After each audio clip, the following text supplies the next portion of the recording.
Hi నమస్తే, welcome to Mara media. నేను మీ కేవీఆర్. నేను పట్టిన కుందేలకు మూడే కాళ్ళని చంద్రబాబు వాదిస్తే కాదు దానికి ఉన్నది 1.5 కాళ్ళే అని వాదించేది పచ్చపత్రికలు. ఇప్పుడు ఈ సూత్రం ఎందుకు చెప్తున్నా అంటే, లోకం మొత్తం ఒక తీరు ఉంటే ఈ పచ్చపత్రికలు అంటే పచ్చ రిబ్బన్లు కట్టుకున్న ఈ పచ్చ తలకాయలు, పచ్చ హమాసు, పచ్చ దండుపాలే ముఠ ఎట్లా వ్యవహరిస్తుందో ఇప్పటికే కొన్ని వందల వీడియోస్ నేనే చేసిన ఇదే మైరా మీడియాలో. ఇప్పుడు తాజాగా సబ్జెక్ట్ ఏంటంటే, పిన్నెల్లి రామకృష్ణారెడ్డి మీద వీళ్ళు కక్కుతున్న విషయం ఏ రకంగా ఉందన్నది ఈరోజు టాపిక్ అన్నమాట.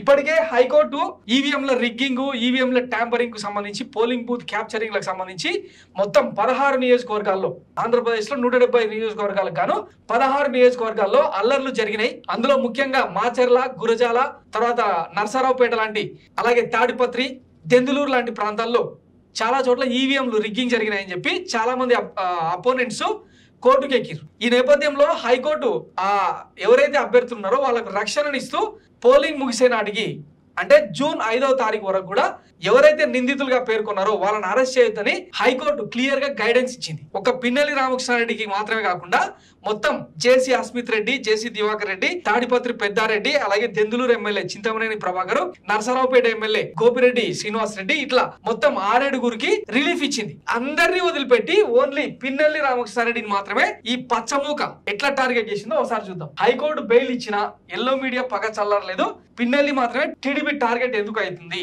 అంటే ఏం లేదు. పిన్నెల్లి అనే వ్యక్తి మాచర్లలో, ముఖ్యంగా పల్నాడు ఏరియాలో ఒక సింహస్వప్నం అన్నమాట టీడీపీ శ్రేణులకు. గతంలో ఇదే జూలకంటి బ్రహ్మానంద రెడ్డి ఎవరైతే ఉన్నారో ఆయన రక్త చరిత్ర, నేర చరిత్ర చాలా పెద్దది. ఒకటేసారి 5-6 చంపేసే అంత కసాయి వ్యక్తి అని చెప్పి ఆయన మీద ఉన్న ఆరోపణ. ఒకప్పుడు టీడీపీ అధికారంలో ఉన్నప్పుడు చంద్రబాబు నాయుడే జూలకంటి బ్రహ్మానంద రెడ్డిని జైలుకు పంపించిన రికార్డు ఉంది. అట్లాంటి వ్యక్తి అంటే ఇట్లా పిన్నెల్లి రామకృష్ణారెడ్డి లాంటి వ్యక్తులను, జూలకంటి బ్రహ్మానంద రెడ్డి లాంటి రౌడీ మూకలు అయితేనే కరెక్ట్ అని చెప్పి ఆయన తీసుకొచ్చి మాచర్లలో పెట్టారు. సో ఈయన కాళ్ళు చేతులు కట్టేసి మొత్తం పోలీస్ యంత్రాంగం అంతా ఈయన సుట్టే తిప్పి బ్రహ్మానంద రెడ్డికి ఫ్రీ హ్యాండ్ ఇచ్చారు. దాంతో ఏం జరిగింది, మాచర్లలో చాలా చోట్ల టీడీపీ కార్యకర్తలు, టీడీపీ నేతలు అందరు కలిసి బూతుల క్యాప్చరింగ్, ఈవీఎంల రిగ్గింగ్ కు పాల్పడ్డారు. అన్ని రికార్డు ఎవిడెన్స్ ఉన్నాయి. హైకోర్టుకు కూడా పిన్నెల్లి రామకృష్ణారెడ్డి హ్యాండ్ ఓవర్ చేసి, మరి ఈ కథలన్నీ వదిలేసి ఈయననే ఎందుకు టార్గెట్ చేస్తున్నారు? ఇక మాచర్ల వెళ్ళొద్దు, ఒక పిన్నెల్లినే కాదు మిగతా వాళ్ళని కూడా ఇట్లాంటి ఆదేశాలే ఇచ్చిర్రు. మరి వాళ్ళ గురించి ఎందుకు రాయలేదు ఈ పేపర్లలో?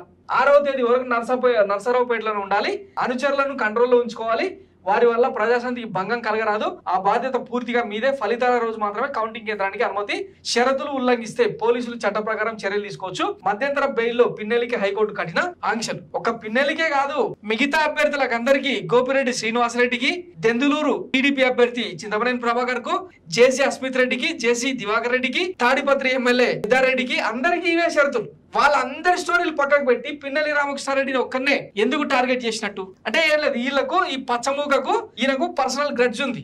పిన్నెల్లిపై సెక్షన్ 307 టీడీపీ ఏజెంట్ పై దాడి ఘటనలో నమోదు, ఎవరి కంట్రోల్లో ఆ అధికారం అని చెప్పి ఈ కల్వికే ప్రయత్నం అనమాట. వీడు ఇట్లా రాస్తాడు కదా, ఈ కిరసనాయలు కిట్టి, ఈ పచ్చాల పాపారావు ఇట్లా రాస్తాడు చూడండి. హత్యాయత్నం కేసులో పిన్నెల్లిని అరెస్ట్ చేయరా, నీ డిమాండ్ ఏందిరా బోగ్గా? కోర్టులు చూసుకుంటాయి కదా. ఇప్పటికే కొన్ని వందల కేసులు టీడీపీ మీద, ఈ టీడీపీ బూత్ క్యాప్చరింగ్ మీద హైకోర్టులో స్వయంగా పిన్నెల్లి రామకృష్ణారెడ్డితో సహా వైసీపీకి సంబంధించిన చాలా మంది నేతలు 100 పేజీల డాక్యుమెంట్ ఎవిడెన్సెస్ ఇచ్చారు. అలాగే బూత్ క్యాప్చరింగ్ సంబంధించిన సీడీలు, పెన్ డ్రైవ్లు, తర్వాత ఆడియో వీడియో ఎవిడెన్స్ అన్ని ఇచ్చారు. మరి వాటన్నిటి మీద కూడా విచారణ కావాలని అడగాలి పోయి, హత్యాయత్నం కేసులో పిన్నెల్లిని అరెస్ట్ చేయరా? నువ్వు ఎవడో అడగనికే, కోర్టులు ఉన్నాయి కదా, నువ్వు ఏమైనా కోర్టా?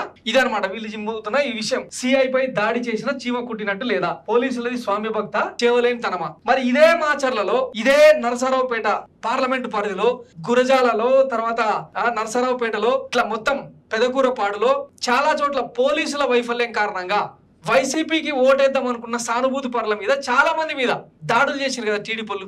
మరి వాళ్ళ మీద, వాళ్ళని ఉసిగొల్పిన వాళ్ళ మీద ఇట్లా సెక్షన్లు పెట్టి అరెస్ట్ చేయాలని ఎందుకు రాయలేదు? చేతులు రాలేదా? దీన్ని పాత్రికేయమంటారా లేకపోతే సానిరాతలు అంటారా? ఇంకా మీరే డిసైడ్ చేసుకోవాలి. పచ్చరాతలకు ఇక ఎండ్ కార్డు పడాలంటే రేపు 4వ తారీఖు వచ్చే తీర్పుతోనన్నా అవుతుందో లేదో వేచి చూద్దాం. Thanks for watching Myra Media. నేను మీ కేవీఆర్. Thank you.